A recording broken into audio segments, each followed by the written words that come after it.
James Skrmetta Show podcast. Welcome to the day after Memorial Day. I hope everyone's having a fantastic day. Thank you for listening. Again, I do appreciate that. And like I said, I hope your day off. Do people even have day offs anymore? It kind of feels weird. I know here in the apocalyptic hellscape that we call the universe, we're every day is the same day. So I don't know if that's how it is for you as well. But regardless, I hope you had a good Memorial Day and enjoyed yourself. Today's show, good show. We got Khloe Kardashian news. We got the Ozarks news, and we aren't talking Jason Bateman. Joe Rogan's insane Spotify deal. We're going to talk The Match 2, the sequel to The Match. Trump's murder tweet, and should Twitter have deleted his tweet. And we're going to finish off with some NFL projections that were created by ESPN's FPI. FPI, I'm not really sure what that is, but I'm pretty sure they were behind 9/11. So thank you for tuning in. As always, the show is presented by Mackhard Anderson & Associates, PLLC, who we will talk about later in great detail. Whew, baby, guys, before we start, I need to offer an apology. And I don't apologize about nothing, okay? But let me offer an apology. Last week on the show, we had a long show.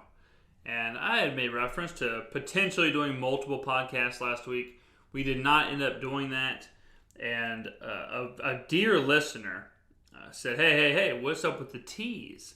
And I felt very bad about that. So I want to apologize to everybody for the tease, for not dropping a second podcast. I'm always hesitant at just how much y'all are ingesting. I don't want to overwhelm y'all. So maybe I've been messaging a few of the listeners of just exactly how much they consume, how long it takes to get through a podcast, how many podcasts per week would be perfect. We're always tinkering, and we always enjoy the criticism or the critique. So if you have an idea or whatever that can make the show better, please always reach out. Thick skin over here. So thank you again for the feedback. Let's get into this. Let's get into the show. Enough pitter-pattering around. Let's get into the show.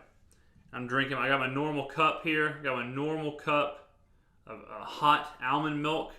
So we're living lavish. We're living lavish here in quarantine. So if you hear me sipping, that's what that is. If you're listening on iTunes, don't forget that the YouTube version, the video version, is available. Most of the time, it's like an hour behind when the podcast version goes off. So if you listen to it on Spotify or iTunes and you want to see what we're talking about, you want to see everything, hop on over to YouTube. That's the only place you can find it video-wise is YouTube. Audio is like 10 different places, wherever podcasts are sold. But what did you do this weekend? What was your Memorial Day celebration like? I'll tell you what it probably wasn't like. It probably wasn't like a scene in the Ozarks. And again, we're not talking meth distribution. We're not talking millions of dollars being swindled by Jason Bateman and the second worst female protagonist since Skyler in Breaking Bad. I'm not talking about that. I'm talking about what looked to be a 20 million person hot tub in the Ozarks. Let's go ahead and show the footage here of exactly what we're talking about. It's the video now seen by millions on social media of a pool party at the Lake of the Ozarks this Memorial Day weekend. The gathering happening at Backwater Jackson Osage Beach. On their Facebook page, the bar calls it the Zero Ducks Given Pool Party. Okay, so there you go. Now, a lot of people were mostly surprised because they learned that day that the Ozarks is a real place. And that was the first wave of shock was, oh, wait a minute. The Ozarks are real? You're trying to tell me the Ozarks are a real place? They are a real place. Now then, a lot of people obviously were very unhappy at the site and the lack of social distancing. Not only the lack of social distancing, these people were so close, I'm pretty sure they were slowly becoming each other. They were just becoming one amoeba. That's how close they were to each other. There's social distancing, and then there's taking a bath together. I mean, what this was not was social distancing. If two of the people would have been any closer together, they would have been behind each other. All right, think about it. And I've said on the podcast, I've said here a zillion times, I've said, look, we're deep into this thing. We're a couple months into this thing. I think it's okay to go outside. I think it's okay to, go to the beach. I think it's okay to go walk. I think it's okay to go on a bike, you go on a boat, do your thing. As long as you adhere to social distancing guidelines, as long as you adhere to regulations, as long as you're doing that, as long as you are at least attempting to be safe, then I think people are okay with it. I know I am. I don't believe that we should be holed up in the house. I don't believe that we should be sitting there, nonstop. I think we're past that. I think we're good to go on that. That's just how I look at it. Now, there is an enormous difference, right? There's an enormous difference between going outside and then this. There's an enormous difference between, okay, let's start to slowly get back here. Let's start to slowly get back to some normalcy, and then having a 4,700 person orgy in a hot tub. We've got to find a happy medium, people. We got to find a happy medium. And what kind of blows my mind about this whole situation right now is that you seem to have predominantly two types of people. You have the people who are not leaving for anything. You have the people who are staying home. You have the people who aren't even letting their mailmen or mailwomen put the letters in their mailbox. They're making them throw them in the front yard, and they just go get them so there's no contact. So you have those people, the people who are ordering Pizza Hut and Domino's and Papa John's. You have those people who are ordering them and telling them, hey, leave it on the street, and I'll drive out there and get it. And I'm wearing a mask while I'm driving in my own car. That's one team. Then you have the other team who takes it almost as like a dare. They take it as almost let's just see how much I can wild out. Let's just, I don't know if you, this, I have no idea why this was the first metaphor, but we're going to run with it. Back in the day, mid-90s, on Comedy Central, if you watched late enough, if you got to about midnight, then Comedy Central quit showing shows, and they started to show infomercials of Girls Gone Wild videos. Now, these weren't like fully nude infomercials. This is still the 90s. It was all covered up, whatever. But it was basically an endless loop of Girls Gone Wild infomercials from probably 1 a.m., 2 a.m. to whenever. Infomercials are a crazy thing to even think about. Another very old way of life. But these people now are sitting here going, okay, I don't want to be in quarantine. So what should I do? And it's like they turn on these damn infomercials and say, I want to do that. How much can I go? Okay, you can go have a beer. How about I go have a fireball shot off of a stranger's body? Okay, well, you don't have to do that.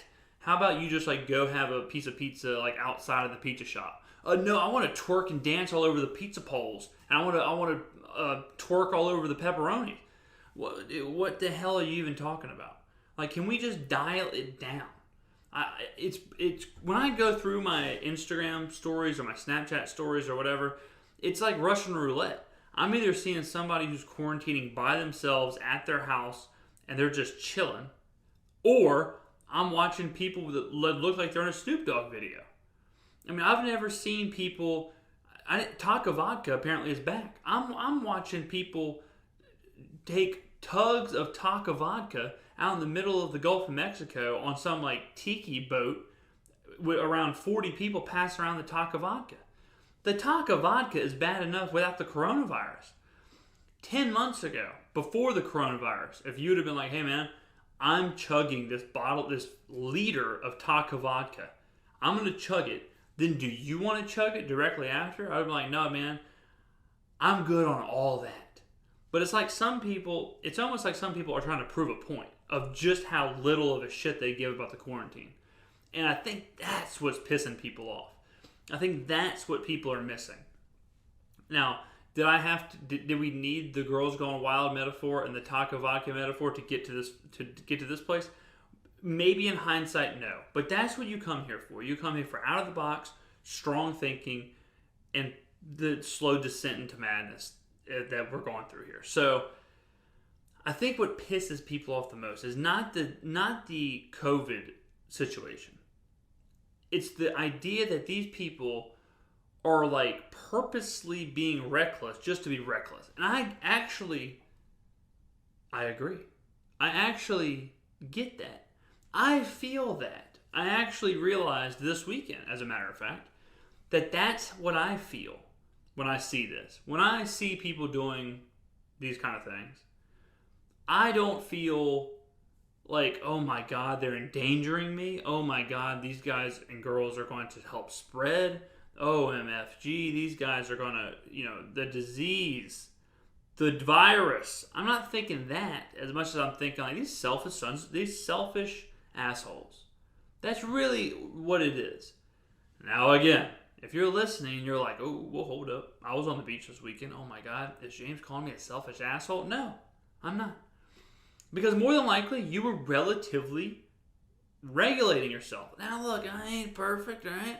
I might have had a couple of damn Trulies this weekend. And I'll tell you this, I don't know about you, but my drinking tolerance is as low as it's ever been. Easily as low as it's ever been. At one point, I would like to think that I had a relatively high tolerance. Now, I'm not going to say that everything in my life was fantastic when I had that high tolerance, but at least I had a high tolerance. Now, if I drink 2 Trulies, you better call me an Uber. If I drink two Trulies, it's a wrap. It's over with. And I think I realized that, and I'm sure you feel the same way, and this is with everything. I've had such a weird diet, because it's only been like 4 different foods, because I haven't been to a restaurant, still have not been to a restaurant. I haven't really had much alcohol versus like a Truly's here and there or a beer here and there. I haven't been anywhere. I haven't been out to these tiki bars and funneling Fireball with everybody else. If I knock back a couple of damn pink strawberry lemonade Trulies, it feels like my head is. I feel like I'm in like Willy Wonka and I'm floating to the ceiling. I mean, I'm starting to think that people are slipping roofies into my mango Trulies, man. I mean, I gotta start drinking. I gotta start drinking. I gotta start sitting down in my closet and drinking hot whiskey like the old days and get my tolerance back. But anyways, off of that, if you let me just like put it to you. Let me try and put a foundation of what I mean by the social distancing and kind of these regulations. So I'm totally fine with you or with people having 10, 15, 6, 7, 8, whatever, of their friends over at a pool party or on the beach or whatever. And if you're all drinking out of your own cans and you're all to yourselves outside, whatever. That's fine. I think that's okay. If you and 10 of your friends want to go set up on the beach, drink some brewskis or a couple of Seltzy babies, and you want to lay out, tan, get some vitamin D, that's cool.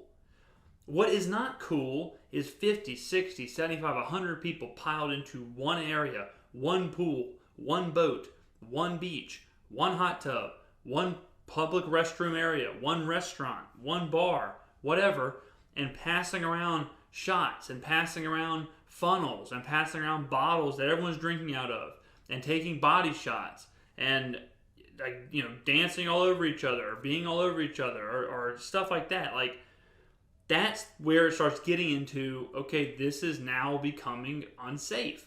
And the real reckless part is that not only are they doing it, but they're documenting it. They're putting it on social media. They're putting it on Facebook. They're putting it on Twitter. They're putting it on Instagram.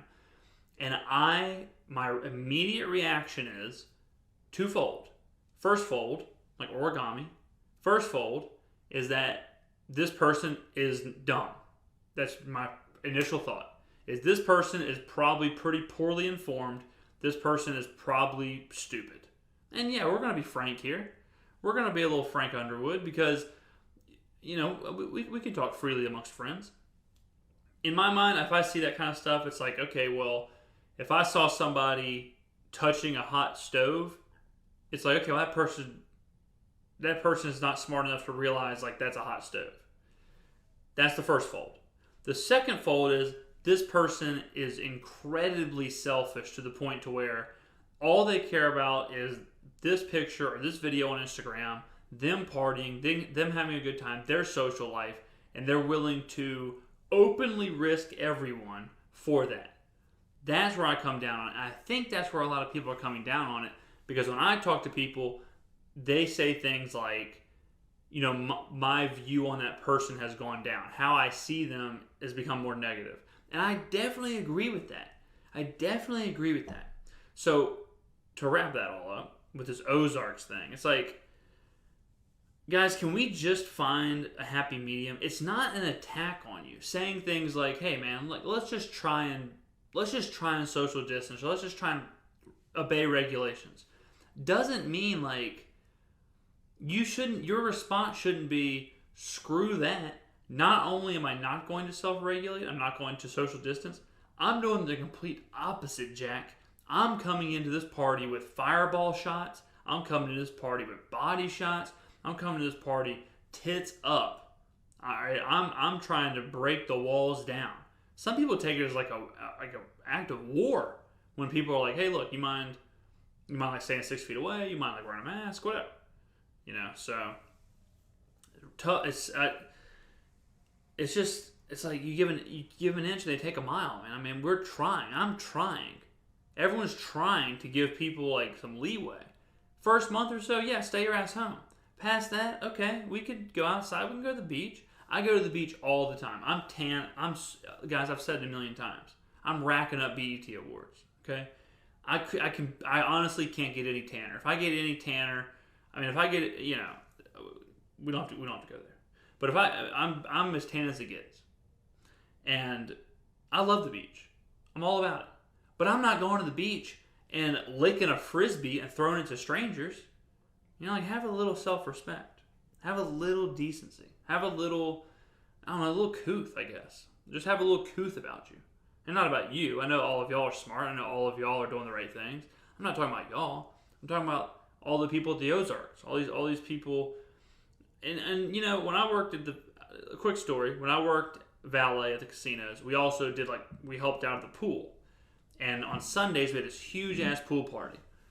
It was the worst. It was during, like, the Jersey Shore time, so it was a very gym, tan, laundry, heavy type situation. And, you know, a lot of star tattoos, if you know what I mean. And you know the star tattoos I'm talking about. A lot of white sunglasses. And the valet people, you know, people would walk by to go to the pool. So we saw a lot of this kind of stuff. We'd have to go out there and whatever. So one thing I remember the security guard told me. The security guard was like, he was like, you know, something people never notice is that the drink line is always packed. People always want to get drinks. The drink line is always full. He said, but you'll never, ever, ever see a line at the bathroom. And ever since then, I don't think I've ever entered like a pool party, big casino, public pool party. And we have a bunch of them down here, but I do not go. Guys, next topic here. And remember, we're going to have to take these breaks around the 30-minute mark. We got to take these breaks because of the DSLR camera. We talked about that last podcast, so I won't go into that again. But just be aware, we're not all of a sudden editing podcast. We're just doing these breaks. So just bear with me there. Bear with me. Next topic. This actually shocked me. This actually stunned me. If you're watching on YouTube, let's play a game. Now, I already kind of gave away the answer. And if you're listening on audio, if you're listening on podcast, you can do this on your own. Who do you think this person is? Now, I said it earlier, but this is Khloe Kardashian. Now, I know what you're thinking. Well, James, that doesn't look like Khloe Kardashian. And I agree with that. It does not look like Khloe Kardashian, but it is Khloe Kardashian. If you are listening on audio, if you're listening on podcast, just go on Twitter and search Khloe Kardashian face. Or Khloe face. Or holy shit, what happened to Khloe Kardashian's face? Or maybe Google search, wow, Khloe Kardashian straight up went and got a whole face. She doesn't even look like who she is anymore. I cannot believe what I'm seeing. Khloe Kardashian, what the hell happened to you? Search any of those terms. I'll put it to you simply. Khloe Kardashian has a completely new face. Khloe Kardashian is basically the sequel to the Nicolas Cage blockbuster Face Off, but she's playing with herself. Khloe Kardashian has worn more faces than Arya Stark in Game of Thrones. Khloe Kardashian right now can't get into her iPhone because her Face ID does not work. Could you imagine being Lamar Odom? Imagine being Lamar Odom and you know, Lamar Odom had some trouble. Lamar Odom had his comas or whatever he was doing. Imagine if he would have went into a coma for a few years when he was dating Khloe Kardashian or married to Khloe Kardashian. Imagine he goes into a coma then. And imagine he wakes up now, today, and he says, "Where's my wife? Where's Khloe Kardashian?" And they bring new Khloe Kardashian in there.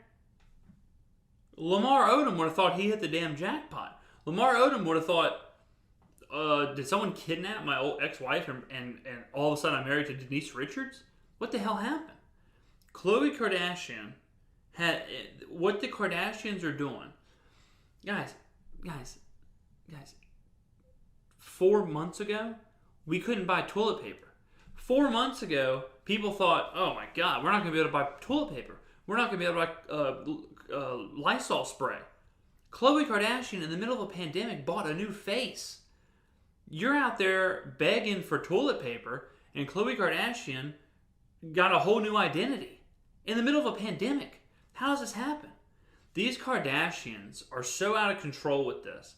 When I do it all the time in the studio. Y'all have seen this. How many backdrops have we had? And spoiler alert, I ordered a new backdrop. So guess what? We're going to have a new backdrop coming in that hopefully will be here in about a week.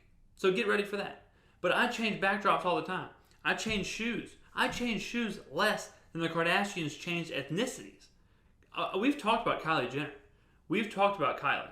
All right, Kylie is like, where in the world is Carmen Sandiego?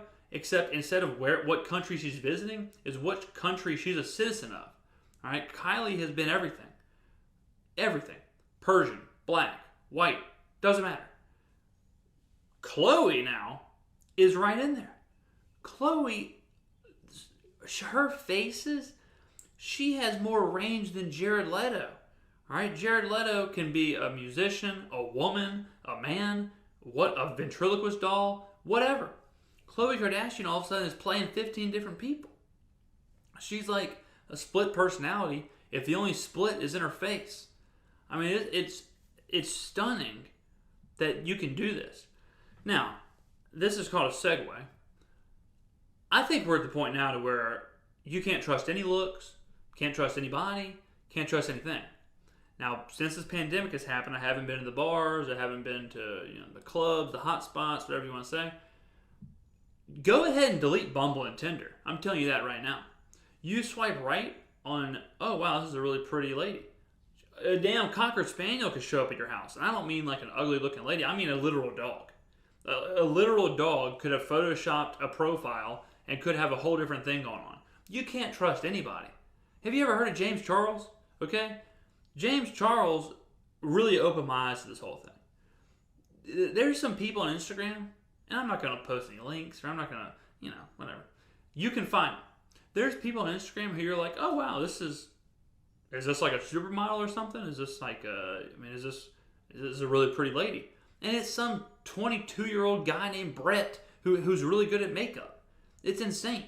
Like, I'm not sure what universe we're in, but these are the kind of things that scare me. All right, a few weeks ago, people were tweeting me saying, James, what about the dystopian dog? What about the dystopian robot dog who's walking around telling people social distance?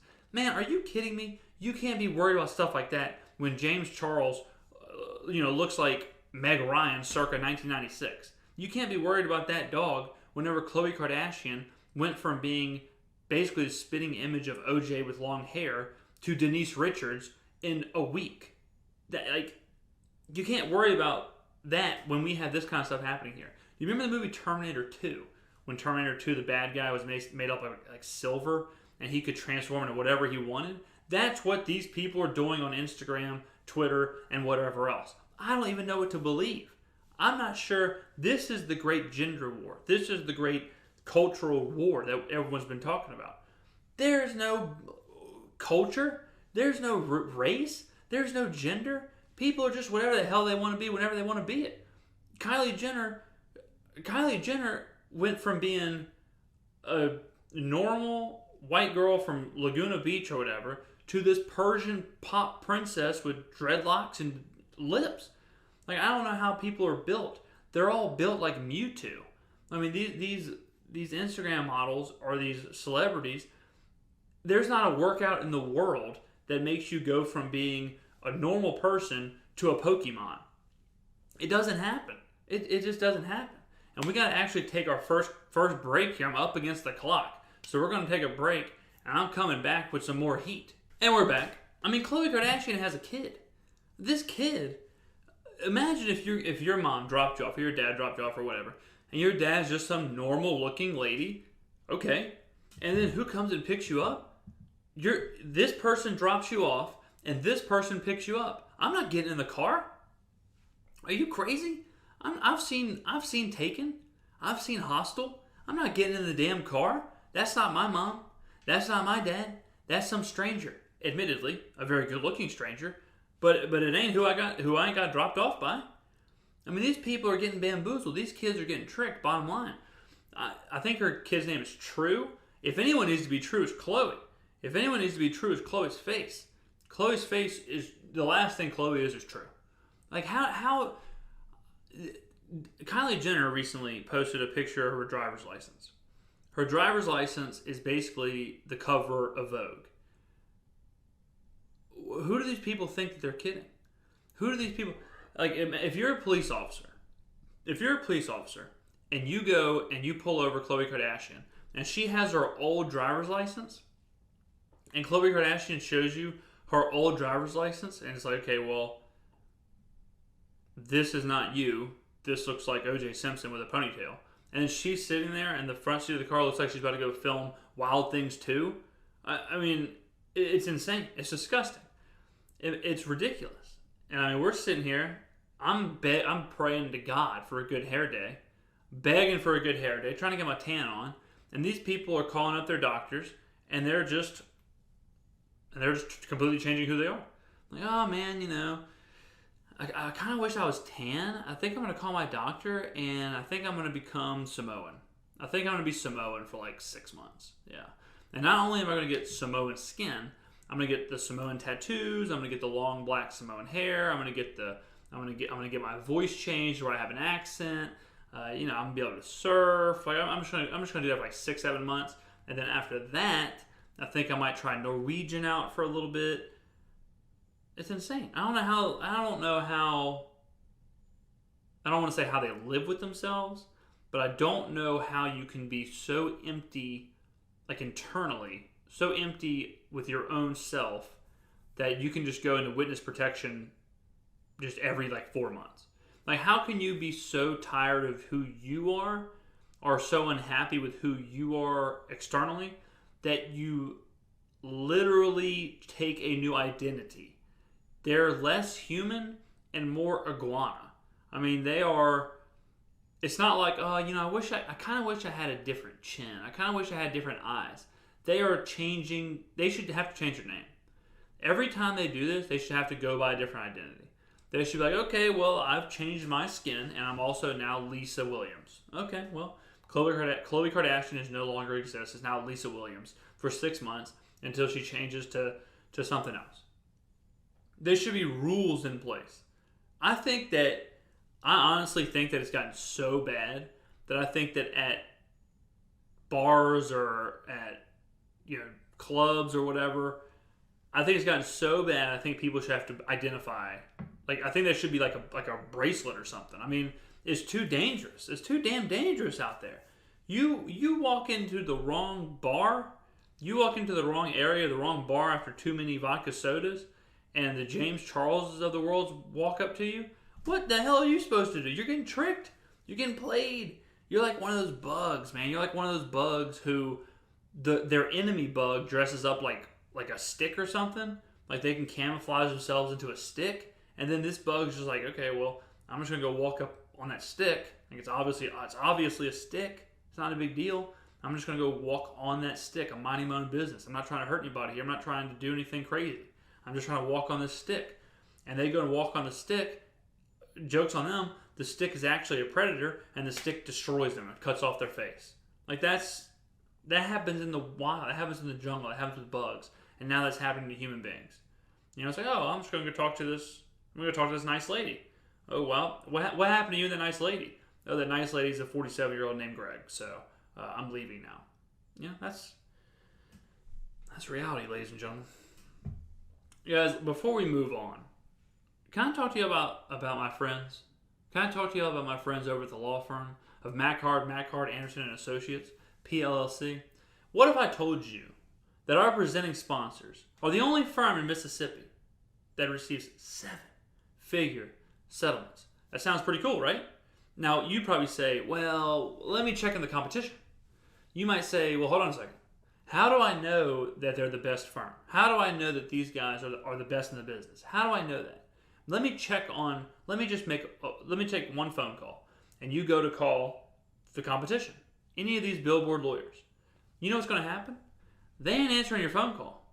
You're going to get some automated message that says, hey, we're tired of listening to all of you whine and cry about your broken legs and your destroyed families and your huge medical bills. We're a little sick of that.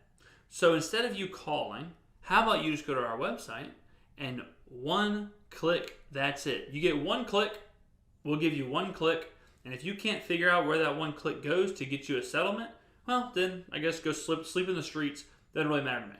That's what you're going to get. That's what happens. Think about this. My friends at Mac-Hard, Anderson and Associates, PLLC, each intake is complimentary at no cost to the potential client. Now, what the hell does that mean? That means if you roll in there, they're going to take care of everything. They're going to roll out the red velvet rope. They're going to figure out what's going on. They're going to listen to what you have to say. They're going to figure out your situation at a compliment at no potential cost. That sounds a whole lot different than I'm going to give you one click, that's it. Or I'm going to give you one call, that's all. Because I'm too busy to even talk to you. That sounds a little bit different, doesn't it? Doesn't that sound a little bit different than you looking up at the billboard at the old kind of creepy guy who looks like he potentially maybe made out of clay? And you look at that and you're like, I need to call that guy. For whatever reason. You got in a horrible car accident. Your brain's all over the place. You've got a concussion. You're not thinking straight. And you call one of the billboards. And you're like, can I please talk to that guy? And some intern's like, no, he doesn't actually take calls. He's just on the billboards. But you can listen to me. I have a 15% success rate. But I'm happy to talk to you. But you only have about 3 minutes left on this one call, that's all. Wink. That sounds awful. That sounds like garbage. Guys, take your life, take your family, take your security, take all that into your own hands. Take all of that into your own hands. Secure your future. Secure the well-being of you and your family. And call my friends at Mac-Hard, Anderson and Associates, PLLC. Here's the number. Write this down. 601-450-1715. Or go to their website, MacHardLaw.com, MacHardLaw.com. Click as much as you want. There is no click limit. We're not doing a one click, that's it rule here. And make sure you mention me. Make sure you mention that you heard about their services here on the James Skrmetta Show podcast. Legal advice, that's the place to go. I back these people 1,000% if I had legal situations such as a termite dispute, maybe. Have you ever heard of termites? I had a family member who had over $100,000 of termite damage done to her home. Could you handle a situation like that? That sounds like it sucks. And if I was in a situation like that, the first call I would make would be to Mac-Hard, Anderson and Associates. But it's not all termites. The firm is highly regarded and aggressively litigates insurance denials, 18-wheeler wrecks, like I said, termite litigations, business disputes, and automobile crashes. They receive excellent results year after year after year after year. And more importantly, they're on the cutting edge. They're the future. They're seeing things clear. They're seeing things with their third eye. They're opening up their mind and they're seeing things. Because where are they advertising? They're not advertising on some billboard next to a Shoney's. They're not advertising on a bench seat next to a Burger King that a homeless person sleeps on. That's not what they're advertising. That's old. That's old way of doing things. They're not putting their ad in the yellow pages. They're putting their ad right here front and center as the presenting sponsor. As the James Skrmetta Show podcast, the fastest rising, hottest podcast probably in the world. small asterisk on that as far as fastest rising, but we'll get there. Again, guys, the number, Mac Hard, Anderson and Associates, PLLC, 601-450-1715, or MacHardLaw.com. Tell them I sent you. Do not settle for these scummy billboard lawyers. One click, that's it. One call, that's all. No thanks. Go to the guys and ladies at Mac Hard, Anderson and Associates. Whew! Thank you again to them for being the sponsor of this show. It's incredible to have the support from them. They've been a fantastic partner in this and a fantastic presenting sponsor. And a lot of the upgrades we've made have been through sponsorships like this, or through this sponsorship. They are our only sponsor. So I thank them very, very much. I appreciate that. Moving on with the show. So Joe Rogan, we all know who Joe Rogan is. He's basically a copycat version of me. Just kidding. I love the Joe Rogan show. I used to not listen to it. When I first started doing podcasts, I was obviously well aware of Joe Rogan's show. For some reason, I just had never listened to it. I started to listen to it probably about 2.5 years ago, and I really do enjoy it. He has a great podcast. I don't need to obviously advertise to his podcast, but he has a fantastic podcast, and he kind of created this whole lifestyle. He kind of created this whole generation of people who kind of live the way that he's kind of living and his mindset or whatever. Well, he's been paid big time for this. Spotify has reached a deal with him to bring his podcast over to Spotify. Now, as I understand it, it will be exclusive to Spotify, but he will still put the video clips on YouTube how he does now. So I think there's still going to be both. But as far as the podcast, it will be exclusive to Spotify. And the deal is upwards of $100 million. It's more than likely, if I had to guess, they made two different deals. They made a deal for the historic catalog, and then they made a deal for his deal. So it's probably something to the tune of, hey, we'll give you $100 million for the Joe Rogan experience.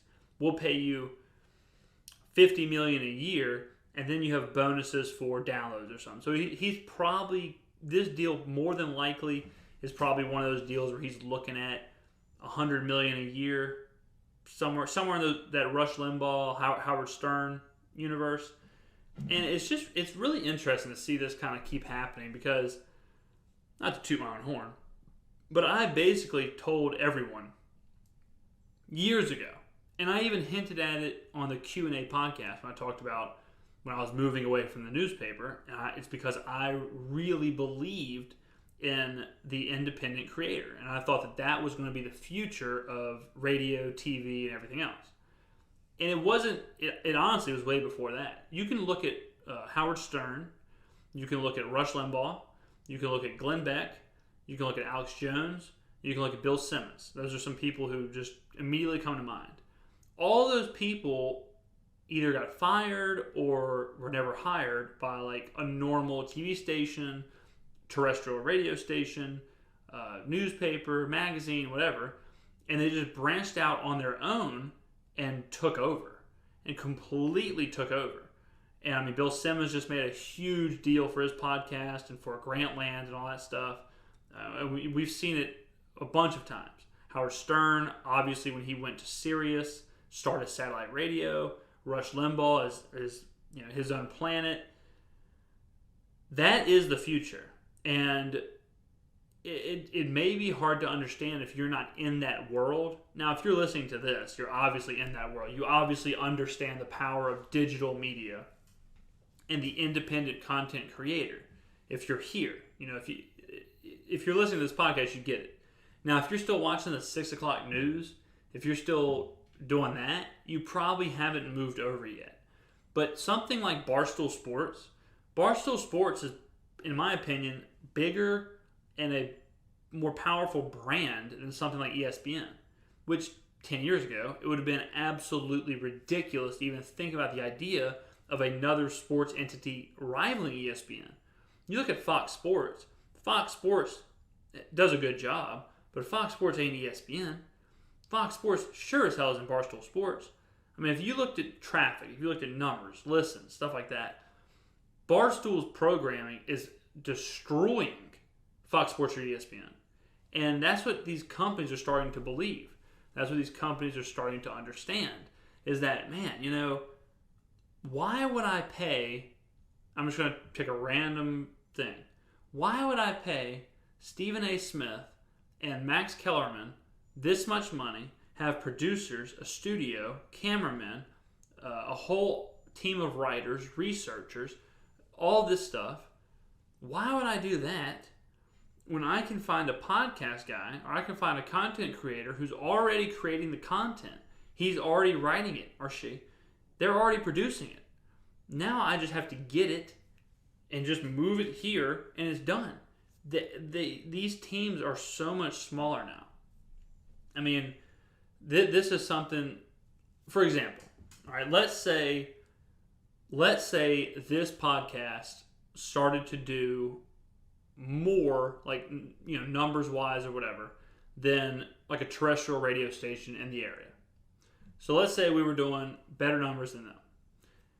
If you're that radio station, you're looking at, so I employ these people, I pay them a salary, I own the equipment, I'm doing all this stuff. We have multiple people, multiple shifts, and then this one person. So it's just me. So what do? I have all the equipment, I write the show, I do the show, I edit the show, I publish the show, I market the show, I make every decision on the show. Like, every single aspect of this is the creator versus some huge team. And it started moving that way with the Howard Sterns or whoever, and it has not stopped. I mean, Bill Simmons, basically what Bill Simmons said was, I can do the entirety of ESPN's job. I can write, edit, produce, hire, podcast. I can do it all. I don't need everyone at ESPN. And Bill Simmons 100% bet on himself, and he 100% was correct.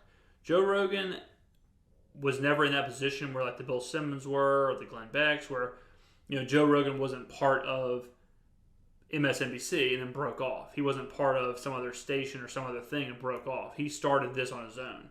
So Joe is another pioneer. He's like the Howard Stern of podcasts, basically, where he's giving some real power to the podcaster. This is the time for you to be in podcasting. This is the time for you to be in content creation. If you have ever thought about content creation, if you've ever thought, like, man, I would love to have a TV show, I'd love to have a radio show, I'd love to be an anchor for a news show. Now, the way to go about that is to go and do it.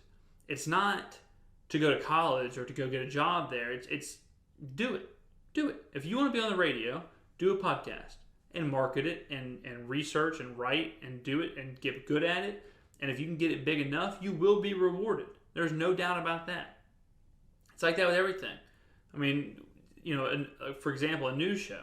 If I said I want to be a newscaster or a news anchor or whatever, I would just set up a news station in the studio and I would start to do a YouTube news show, or a news show on YouTube, not a news show about YouTube. I would start to do a news show on YouTube, and I would just try and push that to the limit to where then I could parlay that into the job I wanted. I mean, this space, this content creator space, we're going to take a quick break here. We're going to take a quick break and reset the DSLR, and then I'm going to come back and we're going to talk about this some more. This is a subject I'm very passionate about. We have a lot more to talk about, so we got to get moving. Joe Rogan's deal, I mean, you're talking about, I think podcasts, and Barstool Sports, or Dave Portnoy with Barstool Sports talked about this. Even he didn't realize how simple of a generator podcasts are. And I think podcasts are going to be the next big boom. You know, they say, like, what is it, TV ruined the radio star or whatever? I think podcasts are going to ruin the video star. And you already see that. A few people, Logan Paul, H3H3, these were huge video creators who moved to a podcast, who now all they really do is a podcast because they realized it's so hard to make a good video. You have to video, you have to edit it. It probably takes money, takes time, takes resources. A podcast, you sit down, you talk about it, you talk about whatever subjects. It's usually unedited. usually heavily unedited, and people can ingest it very simply. They ingest it on their phones. They ingest it, just listening on a run or on a walk. I know people who listen to this podcast. They listen to this podcast on the treadmill. I've had multiple people tell me, I listen to your show while I'm at the gym or while I'm running on the treadmill.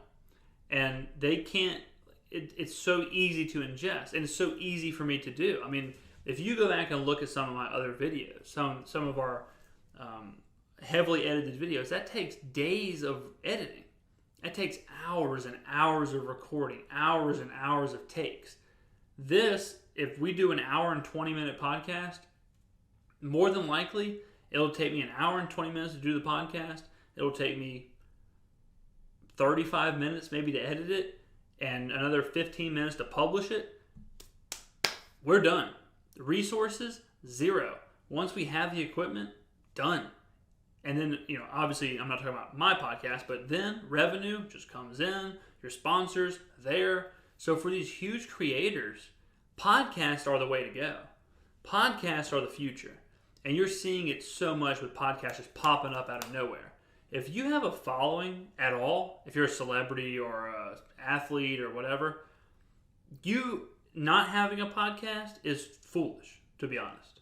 Because it's just a guaranteed way to be relevant, a guaranteed way to get yourself out there. And then you do what we do, and you chop up the clips onto YouTube. So now, and this is what the Logan Pauls and the H3H3s and Joe Rogan and all those people, Tim Dillon, Theo Vaughn, Chris D'Elia, they take their podcast, they cut it up, they film it, and they put that on YouTube. Those are not heavily edited videos because the podcast already happened. Usually they're not edited at all because you want it to be a free-flowing conversation. So now you have a successful podcast, a successful YouTube channel, and it's just all from the same thing. It's all from the same component. So Joe Rogan has opened this door with this deal. And I know at the beginning of the episode we said sorry for promising something and not doing it, or teasing something and not doing it, but I do have a video in the chamber, or a video that I'm working on, that really goes into kind of the state of media right now. Goes into Twitch, goes into YouTube, goes into podcasting, because we're seeing so much of it right now. We're seeing celebrities on Twitch. We're seeing celebrities or whatever moving to this universe. And content creation is the independent content creation is the new place to be. This is the new blog.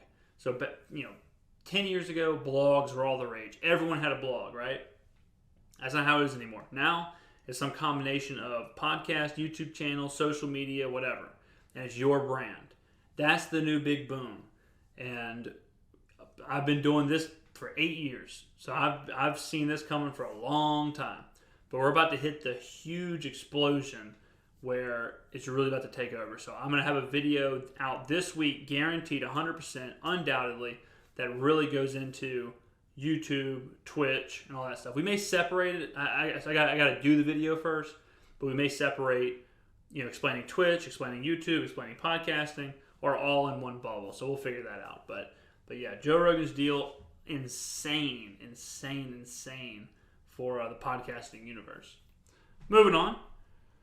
So let's talk about, we have 3 things left here. Let's talk about the match. Now I've lost my timer, so I'm not actually sure what our time looks like. But I think we should have probably 10 more minutes in this little DSLR thing. So let's talk about the match. So now I'm kind of worried about the timer. So if we've stopped it twice. So it should be 30. But how much did we stop it the second time? All right, we should have at least a couple more minutes. And then we'll take our last break. So the match 2 was this weekend. The first match pitted Tiger Woods and Phil Mickelson against each other, one-on-one, mano-a-mano, for $9 million. And Phil Mickelson won. This match pitted Peyton Manning and Tiger Woods versus Tom Brady and Phil Mickelson in a golf match, a little doubles golf match. This was such an incredible thing to watch for so many different reasons. I mean, it's hard to even it's hard to break down all the different reasons this was so interesting. You had the first reason of, if you're a golf fan, if you play golf, these guys were playing your weekend round of golf. I mean, Tom Brady was snap hooking balls into the woods. Peyton Manning couldn't find a fairway. Phil Mickelson couldn't find a fairway. The only person that looked like a true pro the whole time was Tiger Woods. But I mean, the first tee box, I don't think a single person hit the fairway. So it was one of those things where you're watching and you're like, this is so relatable. Then they stripped down all the stupid stuff with golf, where when you watch golf on the weekends, like the PGA, normally, they're all in pants, they're all in very, they have to wear certain clothes, people in the stands have to act a certain way, the commentators have to be a certain way. This was totally different. This was, they're in shorts and whatever they want to wear, there's no fans, you can hear all the players, so it's like they're talking trash to each other, whatever. The commentators aren't taking it super seriously because it's just for fun. Charles Barkley and whoever are just kind of throwing jabs at the players. People from Twitter are throwing jabs at the players, other athletes, other celebrities. So the whole thing was just so fun and so refreshing. It was just this obvious, we're here to have fun. We're here to do something fun for a great cause with COVID relief. I think they raised $16 million. And everyone watching, everyone likes to watch people have a good time. Everyone likes to watch fun. Everyone likes to watch things that they think would be fun or look fun or whatever. And that's what this did. This just felt fun. It just looked fun. It was just this is me and my buds. That people say that all the time with YouTube channels or podcasts. It's I watch this or I listen to this because it feels like I'm hanging out with my friends. That's what this was like. I played golf this weekend. And I played with the same 3 dudes, there's 4 of us. I played with the same 3 guys every weekend. And this match 2 felt exactly like my weekend golf. I even tweeted that. I even said Tom Brady is basically either Tom Brady or Peyton Manning, is basically remaking the exact same shots I had yesterday. I mean, there was a few shots where I'm I hit that exact same shot. Exact same shot. And it was so refreshing to watch. And obviously, I'm not the only one to think that, because the ratings came in, and I believe it was somewhere around 6.5 million people tuned in. I think it's the highest rated golf show ever put on TV, for good reason. I mean, it was so entertaining, so well done. I watched every second. I was glued to the TV. And I don't watch every second of the Masters. I watch a lot of them, but I don't watch every second of it. I was glued to the TV. These guys deserve so much credit, and I'll tell you why after we take this next break. We're back from break. So they deserve so much credit because it was pouring rain, torrential downpour. 2 of the 4 are not golfers. I mean, Peyton Manning and Tom Brady are not golfers. And they played for a long time. They played into the night. They played in an absolute tsunami. They were struggling. I mean, think about the pressure. Think about what they went through. And like I say, what they went through. But think about Tom Brady. He's sitting there on the golf course struggling. And he's getting chirped at by the commentators. Then he's getting chirped at by people on Twitter. They're telling him, oh, hit this shot and you'll get 50 grand. He misses it. They laugh at him. Hit this shot, you'll make 100 grand. He misses it. They laugh at him. And he knows, I've got 10 million people watching this. I've got, I'm trying to beat Peyton Manning. A lot goes into that. But they always kept up a good face. They always laughed. They always smiled. They played through everything. They competed the whole time. They didn't, it would have been okay if they threw a fit. We've all been there on the golf course. But they never threw a fit. They never freaked out. It was just such a great show. It was so fantastic.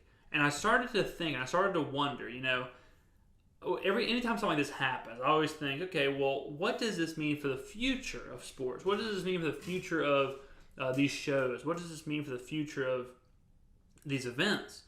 And I think the pandemic has started to unravel some things already, which we've talked about on this show. We've said that the walls are coming down on a lot of the societal structures that just aren't that big of a deal anymore, like wearing shoes, wearing pants, 5 months ago, it was unthinkable to be like, I'm at work, I need to be wearing a button-up shirt, slacks, and nice shoes. But now it's like, what the hell does that have to do with my job? Same with like this golf outing. This was so much fun to watch. Did anyone care they were in shorts? No. So will golf now be like, all right, guys, let's loosen up. Y'all can be in shorts. Y'all can be mic'd up. Y'all can talk some trash to each other. Like, have some fun out there. Have some fun out there. Is that kind of just where we're moving towards with life? Is that now that we're kind of been holed in, do you feel like the majority of people are now just like, it's just about the fun of it. It's just about the purity of it. It's just about the magic of the whole thing. And that's what this golf thing was about. No one cared like, man, I want to see this guy hit a 280-yard stinger right on the green. I want it to be picture perfect. They were just like, if they chunk a shot, giggle. If they make a great shot, way to go. Everyone was just in it for the right reasons, I guess. And the charity and all that stuff helped. But yeah, I just think we may be seeing a lot more of this. We may be seeing like cooking shows. Another weird metaphor. We may be seeing cooking shows kind of strip things down, start doing it out of their house, or start showing some of the mess ups, or start showing some of the bloopers, or just like, here's how you cook a fried egg. Oops, messed this one up. Oh well, Bob Ross style, happy little accidents. Will everything just start to kind of peel those walls down?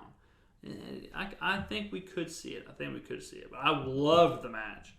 I loved it. So absolutely kudos to those guys. I mean, what a performance from all four of them.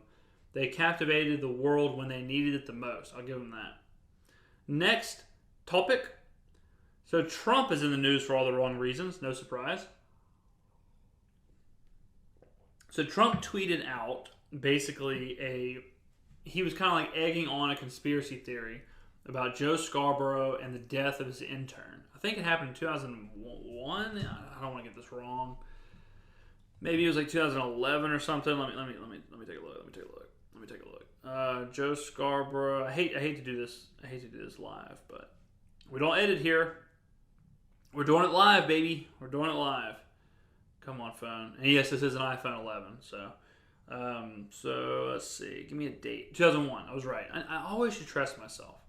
So he had a former staffer, Lori Klausudis, died from Congressman Joe Scarborough, or died while she was a former staffer for Joe Scarborough.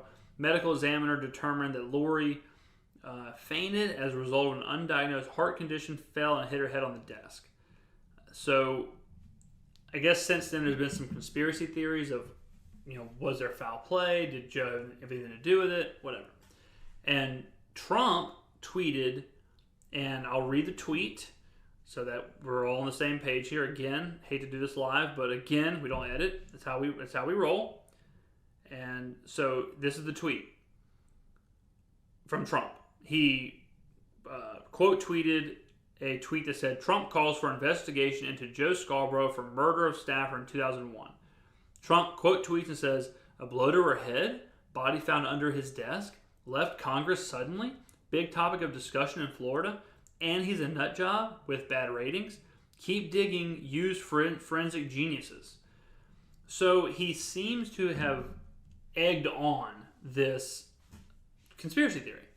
And I don't want to get too much into the political side of things as far as like Joe Scarborough and whatever happened, because I don't know. But then what happened was Lori's widow asked Twitter to remove Trump's tweets. And a lot of people came out and said, he should have his tweets removed, or he should be silenced, or he should not have a Twitter. He should be banned. And Jack Dorsey and Twitter came out and said, we're not doing that. We're not pulling his tweets. We are, we're kind of on the side of free speech here.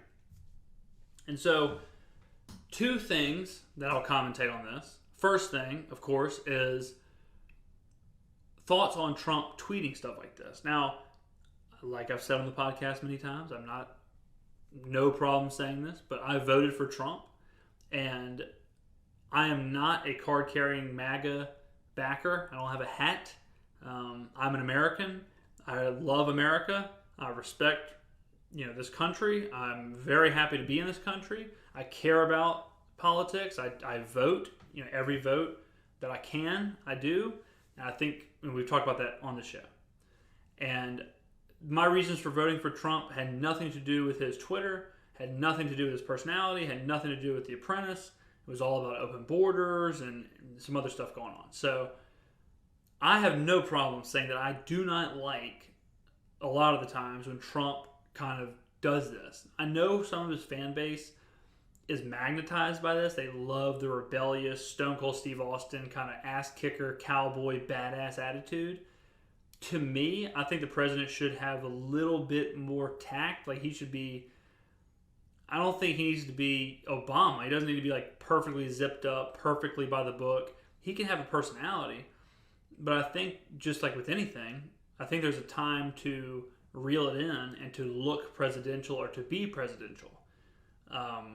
I think stuff like this, the Twitter stuff and a lot of that, a lot of his like sophomorish jokes or sophomorish like poking fun of people's weight or poking fun of people's looks or like just kind of like the sophomoric stuff, I'm not a big fan of. And again, I have a lot of friends and a lot of people I know who are card-carrying MAGA members, and that's the stuff they thrive on. They want to see Trump burn it down. They want to see Trump get nasty. They want to see Trump call Hillary Clinton the worst names in the world. To me, it's like, well, I don't want my president getting in a Twitter squabble with somebody and calling somebody, a fat pig or something. It's like, it's just not my cup of tea. But, so I hate the tweet. I hate the idea that that's a big deal. If anyone says that, if anybody comes out and stokes a conspiracy theory, no matter what, no matter who or what, it's a huge deal. If Trump would have been like, I don't know, man, maybe maybe Bush did do 9/11. It's like, holy shit, that is a huge deal. Like if the president of the United States say, I don't know, man. Sandy Hook is kind of fishy. That's when it's like, man, what the president of the United States is out here saying this. There is weight to that. Now, the other side of it is, should Twitter have done something? And I say no. I don't think Twitter should have done something. I think there is still a really important argument or a really important thing behind keeping freedom of speech. Now, look, there's rules and exceptions to everything, okay? Like, having freedom of speech doesn't mean you can say whatever you want whenever you want without ramifications. But in situations like this, I don't think you should mute people because the topic could be, insensitive, the topic could be inflammatory. If he didn't come out and directly threaten, he didn't come out and directly do anything like that. So I don't think he should have been muted. And I certainly don't think he should be held to certain standards as far as on Twitter. Some people were saying like there should be different standards for the president than a free man, which I don't agree with. I think Twitter is what it is. Twitter is an app to have open speak, right? Open speak. It doesn't say these people can have open speak and then CEOs can have open speak and then presidents can have this certain thing over here. It's all just one thing. And I think Twitter did the right thing by saying, look, we're not doing anything. We're not dropping the hammer. We gotta keep everything consistent. So it's a sticky subject. I honestly can't offer a lot of interest in this. I'm not Steven Crowder. I'm not Ben Shapiro. I can't give you 30 minutes on Joe Scarborough's. I can't give you that. What I can give you is that I do think that freedom of speech is a very important tool, especially nowadays when everything seems to be taken away from us or everything seems to be regulated. Speech, things like that, we have to hold on to. So even if you don't like Trump, and I don't like a lot of the stuff Trump does either, or if you love Trump, whatever, some of these core values, freedom of speech being one of them, I think we do need to protect. Because shows like this, tweets like some of your favorite Twitters, wouldn't happen. And not every tweet should be a politically correct by the book. Political correctness is I'm not a huge fan of. We've talked about it here a lot. Just because something, and I think it was last episode, just because something makes you mad or just because something pisses you off doesn't mean that it should be removed. Even if you're right, even if something on Twitter pisses you off and you're right, it doesn't mean that what that person said needs to be redacted for the rest of history. We have to look at things a little differently than just right and wrong, black or white.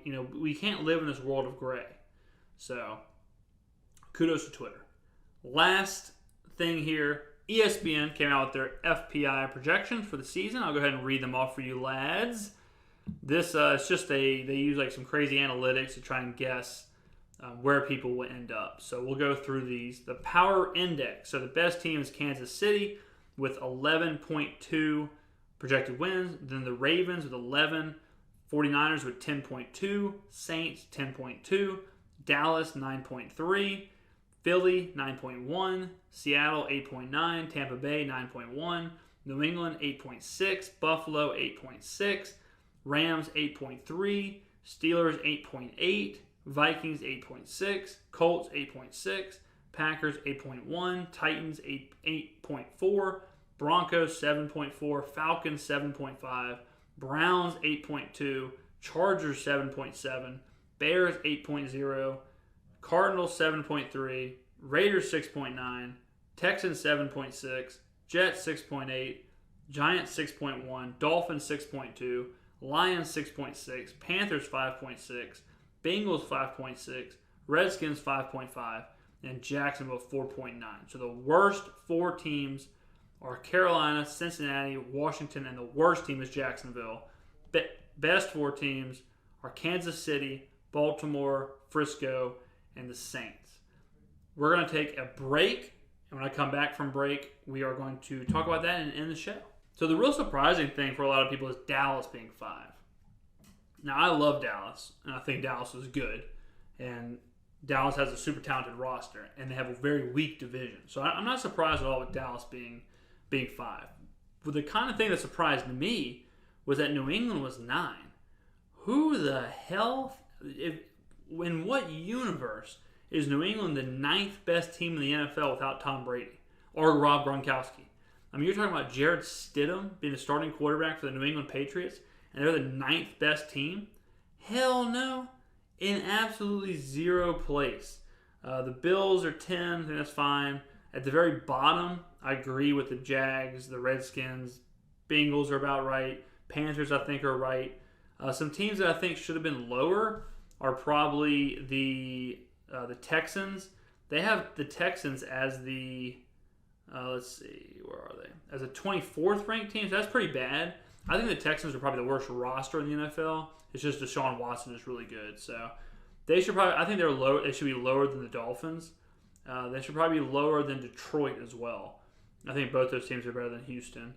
So that's what your outlook is. The Packers being 15, I think, surprises some people since they won like 13 games last year. The Titans 16 being in the AFC Championship game. I think the Falcons at 18 could be higher. So, but besides that, it looks pretty solid. So the Saints are the 4th, and the Niners. I don't agree with the Niners either. I've said before on the show that I don't think the 49ers are going to be very good this year at all. I think they're going to be very similar to the Rams after the Rams went to the Super Bowl. So that's the show, guys. That's the projections. I hope you all enjoyed it. Great show, long show, well over an hour. So hopefully you listen to the whole thing. And again, thank you very much for listening. If you're listening on iTunes, review the show, rate the show. If you're listening on YouTube or watching on YouTube and you're new to the channel, subscribe to the channel and hit the notification bell, the little bell next to the subscribe. That is the easiest way to get notified whenever we do put a new show out there. So go ahead and do that, guys. And I'll be talking to you all soon. Make sure to check the channels, all that stuff. We're posting content like mad. We're pushing content out everywhere. And the fastest way to find me, or the best way to find me, is on Twitter or Instagram at James_Skrmetta. And I always post when we put new content out or stuff like that. So that way you'll never miss a video. But thanks again, guys, for listening. This, of course, has been The James Skrmetta Show.